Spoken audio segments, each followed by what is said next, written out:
అంటే లక్ష్మి ఉద్యమకారులుగా ఇంత పెద్ద ఆవేశాన్ని గుండెల్లో పెట్టుకున్న వాళ్ళు ఈ విధంగా ఉన్నట్టున్నారు. అంటే ఒక రకంగా ఈరోజు కేసీఆర్ కుటుంబానికి రాజకీయంగా రాష్ట్రంలో కాంగ్రెస్, కేంద్రంలో బీజేపీ చేసిన తప్పుల చుట్టూ వ్యవస్థలు, ప్రజలు కూడా రివర్స్ అయిన పరిస్థితులు, వీటన్నింటితో ఉక్కిరిబిక్కిరి అవుతున్నారు అన్న మాట వాస్తవమా కాదా? ఇప్పుడు వారు చెప్పే ప్రయత్నము ఏ రకంగా అనిపిస్తుంది అంటే అభివృద్ధి అంతా కూడా ఒక కుంభకోణాలు లేకపోతే ఇంకేదో చేసినట్టుగా వారు చెప్పే ప్రయత్నం చేస్తా ఉన్నారు. 75 సంవత్సరాలు 5 మెడికల్ కాలేజీలు ఉన్నటువంటి తెలంగాణ రాష్ట్రాన్ని 26 మెడికల్ కాలేజీలు, 5 నర్సింగ్ కాలేజీలు ఉన్నటువంటి తెలంగాణ రాష్ట్రాన్ని 23 మెడికల్ కాలేజీలు, ఇట్లా వ్యవస్థ మొత్తాన్ని 290 ఉన్నటువంటి గురుకులాలని 1000కి పైగా గురుకులాలను చేసినటువంటి వ్యవస్థని ప్రభుత్వాలు తప్పు చేసినట్టుగా వారు చెప్పే ప్రయత్నం చేస్తా ఉన్నారు. ఇది ఎక్కడ న్యాయం అండి?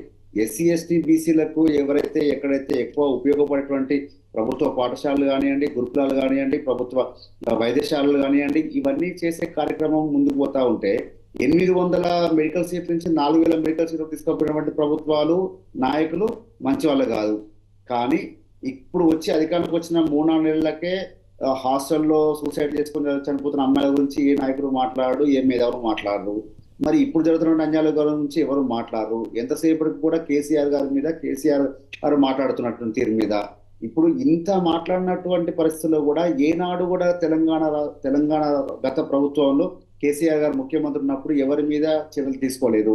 కానీ ఇప్పుడున్నటువంటి ప్రభుత్వము కేవలం సోషల్ మీడియాలో ప్రశ్నిస్తూ తీసుకుపోయి జైలు వేసినటువంటి పరిస్థితి మనం చూస్తా ఉన్నాం. అటు బీజేపీ నాయకులను వేస్తుంది, ఇటు బీఆర్ఎస్ నాయకులను వేస్తా ఉంది. అంటే ఈ ప్రభుత్వం చేసినటువంటి తీరుని, ఈ ప్రభుత్వం చేసినటువంటి తీరుని మాత్రం ఏ మేధావులు, ఏ రాజకీయ విశ్లేషకులు ఎందుకు పరిగణలోకి తీసుకోవట్లేరు? అంటే వారు చేసే కరెక్ట్గా కనబడతా ఉన్నాయా, లేకపోతే ఈ ప్రభుత్వం మీద వ్యతిరేకంగా మాట్లాడితే మమ్మల్ని తీసుకువెళ్ళి ఒకటేస్తారని ఒక భయాందోళన ఉన్నారా? ఇది కూడా స్పష్టం చేయాల్సిన అవసరం ఉంది. అంటే గతంలో మెడికల్ కాలేజీని కూడా ఈరోజు అవమానిస్తున్నారంటే నేను నా జీవితంలో ఎప్పుడు మెడికల్ కాలేజీ మెడికల్ సీటు అంటే ఒక భయపడేటువంటి పరిస్థితి నుంచి ఈరోజు ఇంత ఈజీగా ఒక పేదెంటి వాళ్ళు కూడా మెడికల్ సీట్ సంపాదించుకొని మెడిసిన్ చేసినటువంటి క్రమాన్ని కూడా మీరు ఈ నెగిటివ్ చూపించే ప్రయత్నం చేస్తా ఉందంటే అది వారి విఘ్నత. వారు చాలా మేధావులు, వారు చాలా విఘ్నులు, వారు తెలియని విషయం కాదు. ఇక్కడ తెలంగాణ రాష్ట్ర పరిస్థితులు, భౌగోళిక పరిస్థితులు కానీ సాంఘిక సామాన్య ప్రతి ఒక్క విషయం నుంచి వారికి అవగాహన ఉన్నటువంటి వ్యక్తులు. కాబట్టి లక్ష్మి గారిని ఒక మాట చెప్తా ఉన్నాను, ఈ రోజు రాష్ట్రంలో చేసినటువంటి అభివృద్ధి ప్రతి ఒక్కటి కూడా ఈ రోజు గతంలో ఉన్నటువంటి పరిస్థితి ఏ రకంగా ఉంది, ఇప్పుడున్న పరిస్థితి ఏ రకంగా ఉంది, దయచేసి అది గమనించుకోండి. గమనించిన తర్వాత ఈరోజు మాట్లాడండి. కేవలం కులాల పరంగానో లేకపోతే ఇంకేదో పరంగా విభజిస్తాము, లేకపోతే అది వెలమ కులానికే పరిమితము, రెడ్డి కులానికి చేస్తా అంటే ఈ రోజు అత్యధికంగా బీఆర్ఎస్ టికెట్ ఇచ్చిన రెడ్డిలకు కాదా అండి? రెడ్డిలు టికెట్ తీసుకోలేదా? ఎమ్మెల్యేలు కాలేదా? లేకపోతే చైర్మన్ తీసుకోలేదా?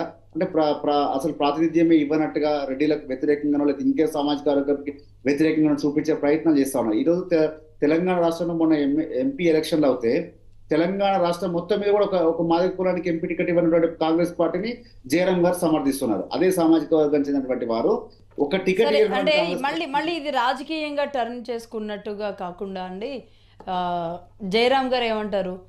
ఈ విధంగా 10 ఏళ్ల పాటు ఒక నియంతృత్వంగా పాలించుకుంటూ వచ్చారు, కుటుంబ పాలన కొనసాగింది, దాన్ని హెచ్చరించాం, అయినా సరే సరిదిద్దుకోలేదు, డబ్బు అనే దాంట్లో లేదంటే సెలబ్రిటీల దాంట్లో మునిగిపోయారు అనేది ఆయన చెప్తున్నారు. సరే, ఆ ఇంపాక్ట్ ఇప్పుడు కవిత గారిని బయటికి తీసుకురావడానికి వీలు కాకుండా అడ్డుగోడలుగా మారుతున్న పరిస్థితి ఉంది. ఇప్పటికైనా కేసీఆర్ గారి పేరు ఉంది అన్న వార్త వచ్చిన తర్వాత అయినా ఆయన నోరు తెరుస్తారా? ఏం జరిగింది అన్న విషయం మాట్లాడతారా? లేదా ఎవరైనా కుట్ర చేశారా అంటే కనుక ఎలా కుట్ర చేశారో చెప్తారా? డెఫినెట్ గా ఏ రకంగా కుట్ర చేస్తా ఉన్నారు, ఏ రకంగా పోతా ఉన్నారు వారు మాట్లాడుతూ ఇప్పుడు ఈ 6 నెలల కాలంలో కాంగ్రెస్ పార్టీ ఆరోపించిన ఆరోపణలు ఏ ఒక్కటైనా వాస్తవాలు అయినాయండి లక్ష్మి గారు? వారు ఎంతసేపు ప్రతి దాంట్లో కూడా ఆరోపణలు చేస్తూనే ఉన్నారు. ప్రతి దాంట్లో విషయంలో ఏదో ఒక రకంగా ఫ్యామిలీకి అంటగడతా ఉన్నారు. కానీ ఏదైనా నిరూపితమైందా, లేకపోతే ఆ రకంగా సాక్ష్యాధారాలు ఏమి ఉన్నాయో వారు మాట్లాడిన తీరు కనబడతా ఉందా? ఏమి లేదు, మొత్తమే కూలిపోయింది. అసలు మేడిగడ్డను తీసిపడేయాలి, మేడిగడ్డ లేదు, మొత్తం దాంట్లో స్కామ్ జరిగిందని చెప్పారు.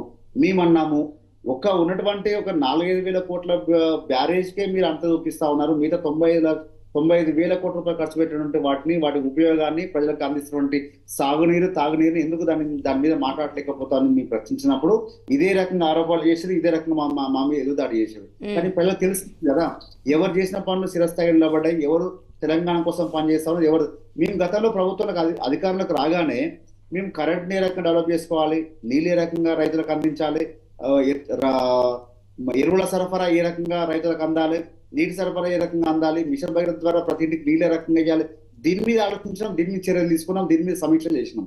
కానీ ఇప్పుడు ఎంతసేపటి కూడా రేవంత్ రెడ్డి గారు గతంలో కేసీఆర్ గారు చేసినటువంటి లోగో మీద ఏం చేంజ్ చేయాలా, కేసీఆర్ రాసినటువంటి సాంగ్ మీద ఏం చేంజ్ చేయాలి, కేసీఆర్ చేసినటువంటి తెలంగాణ స్టాచ్యూ మీద ఏం చేంజ్ చేయాలి. అంటే అంతకుముందు ఏమండి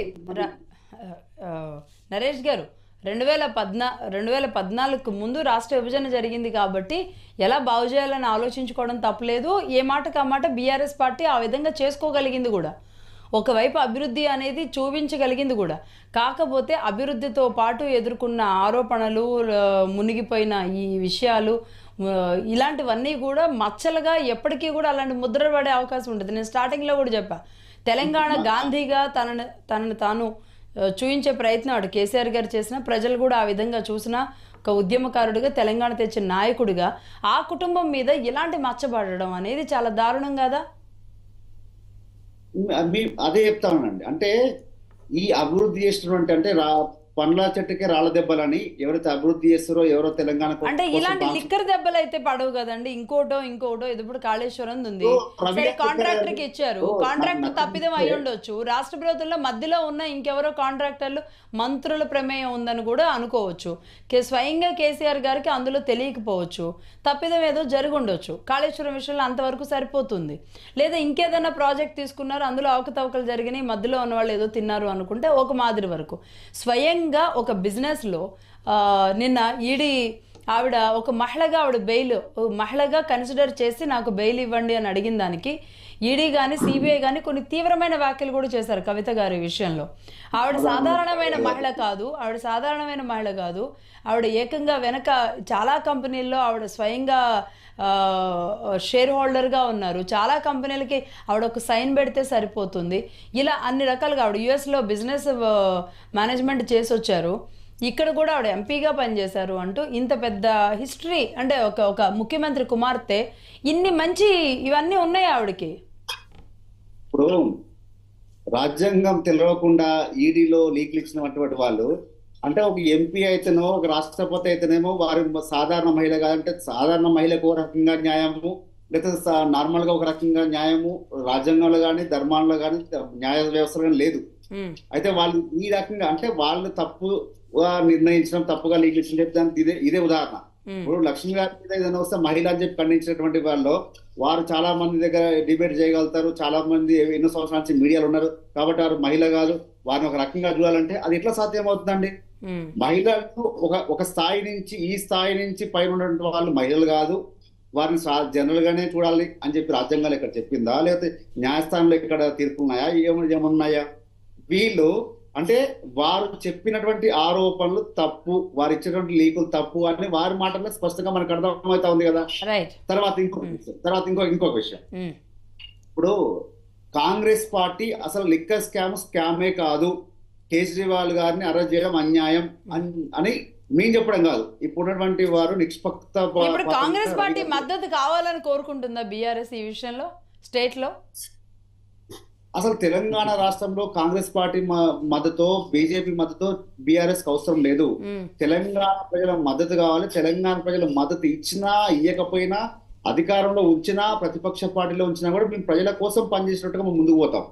ఎందుకు అంటే మాకున్నంతగా తెలంగాణ ప్రజల మీద అవగాహన మాకున్నంతగా ఈ పార్టీలకు ఉండవు. దానికి ఉదాహరణ ఏం చెప్తా ఉన్నానంటే, మరి కాకినాడ తీర్మానం కాంచి తెలంగాణ రాష్ట్ర ఒక ఓటు రెండు రాష్ట్రాలు ఉన్నటువంటి బీజేపీ పార్టీ ఆ తర్వాత చంద్రబాబు నాయుడు గారు అలయన్స్ లో ఉన్నారు కాబట్టి మేము రాష్ట్రం ఇయ్యలేకపోతామని చెప్పింది మేము కాదు కదా, వాళ్ళు చెప్పారు కదా. ఆ తర్వాత కాంగ్రెస్ పార్టీ 2004లో మేనిఫెస్టోలో పెట్టి 2014లో ఒక ముందు అడుగు వేస్తున్నామని చెప్పి మళ్ళీ వెనక్కి తీసుకపోయింది వాళ్ళే కదా. అంటే ఈ రాజకీయ పార్టీలకు వేరే రాష్ట్రాలు, వేరే నాయకులు, వేరే వాటి మీద వాళ్ళ ఈ అవసరాల కోసం మనల్ని ఇబ్బంది పెట్టే అవకాశాలు ఉన్నాయి. కానీ తెలంగాణ రాష్ట్రానికి గతంలో ఇప్పుడున్నటువంటి బీఆర్ఎస్ పార్టీకి ఇంకా వేరే ఏం లేవు, ఒకటే సింగిల్ ఎజెండా, తెలంగాణ రాష్ట్రం, తెలంగాణ రాష్ట్ర అభివృద్ధి, తెలంగాణ రాష్ట్ర ప్రజల ఆకాంక్ష. వీటి కోసమే పనిచేసిన ముందుకు పోతాం తప్ప ఏ రాజకీయ పార్టీల కోసమో, దేశంలో ఉన్నటువంటి ఏ నాయకుల కోసమో వాటి కోసం పనిచేసినటువంటి మేము ఉండే పరిస్థితి లేదు. కాబట్టి తెలంగాణ ప్రజలు ముందు మా వైపు ఉన్నారు, మా వైపు చూస్తా ఉన్నారు. గతంలో జరిగినటువంటి అభివృద్ధిని ఇప్పుడు చేసుకుంటారు. ఒక్క నిమిషం అండి, ఇప్పుడు ఏ అభివృద్ధి అయినా ఏదైనా సరే సమయానికి ఇచ్చినటువంటి, అంటే ఏ సమయంలో కావాల్సినటువంటి ఆ సమయంలో దొరికితే అది ఉపయోగపడుతుంది తప్ప, లేదంటే అది విషయంలాగా మారిపోతుంది. అంటే రైతు బంధు పడాల్సిన సమయానికి ఒడ్లు కొనేటువంటి సమయంలో ఒడ్లు కొని అయిపోయిన తర్వాత ఈ సమయంలో ఇవ్వడము. ఈ రోజు 10 సంవత్సరాల క్రితం ఏ రకంగా అయితే రైతులు చెప్పులు పెట్టి రాళ్లు పెట్టి లైన్ నిలబడి ఉన్నటువంటి పరిస్థితిని మళ్ళీ మనం ఈ రోజు చూస్తా ఉన్నాం. అంటే మళ్ళీ కాంగ్రెస్ ప్రభుత్వం వచ్చింది అని 3 రోజులతోనే అర్థమైపోయింది. నరేష్ గారు ఒక్క నిమిషం